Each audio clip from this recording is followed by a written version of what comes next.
আমি যেহেতু এলিট একাডেমির হেড এই হিসাবে আমরা ট্রায়ালটা সম্পন্ন করতেছি। ট্রায়ালটা হয় কিভাবে আসলে? অ্যাকচুয়ালি ট্রায়ালটা হয় তাদের বেসিক কীরকম আছে, তাদের কাছে ট্যালেন্ট কীরকম।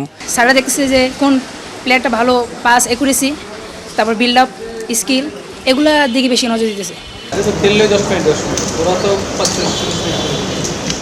জাতীয় স্টেডিয়ামে সকালটা যেন একঝাঁক তরুণের কাছে স্বপ্নকে বাস্তবে রূপান্তরের গল্প। বৃষ্টি ভেজা সবুজ ঘাসে শুরু বাফুফের ট্রায়াল।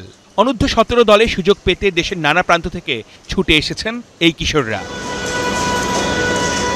তরুণ এই খেলোয়াড়দের শারীরিক ফিটনেস, টেকনিক্যাল দক্ষতা ও গেম প্ল্যান পরখ করে দেখবে এলিট একাডেমির প্রশিক্ষকরা।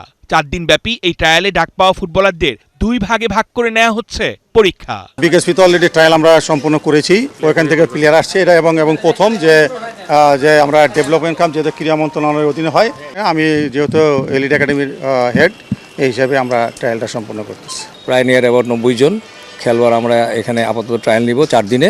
ফুটবলার যখন ট্রায়ালে আসে তাকে কি প্রস্তুতি নিয়ে আসতে হবে এবং তার কোন কোন বিষয়গুলো আপনারা দেখবেন? ট্রায়ালটা হয় কিভাবে আসলে?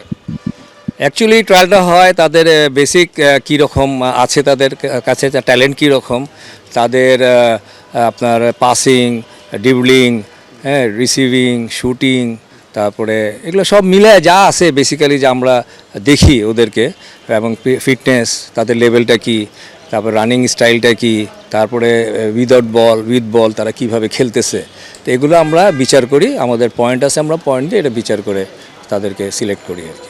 ফরমেশন, পজিশনিং ও গেম রিডিং এর মতো কৌশলে রাখা হচ্ছে নজর। গুরুত্বপূর্ণ ফিজিক্যাল ফিটনেস, শক্তি, গতি ও সহনশীলতা একজন ফুটবলারকে এগিয়ে রাখে। মানসিক প্রস্তুতি বড় ফ্যাক্টর, যেমন চাপের মধ্যে খেলা, আত্মবিশ্বাস ও নেতৃত্বগুণ বাকিদের থেকে আলাদা করে।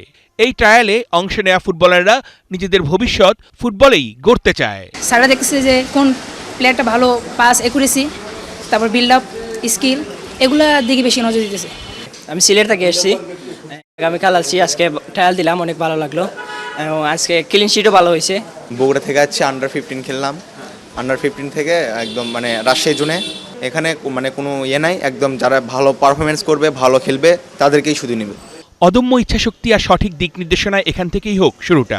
ভবিষ্যতে বাংলাদেশের ফুটবলের ভিড় শক্ত করবে এই 17 না পেরোনো ফুটবলাররাই। অর্ণব বাপি, 71।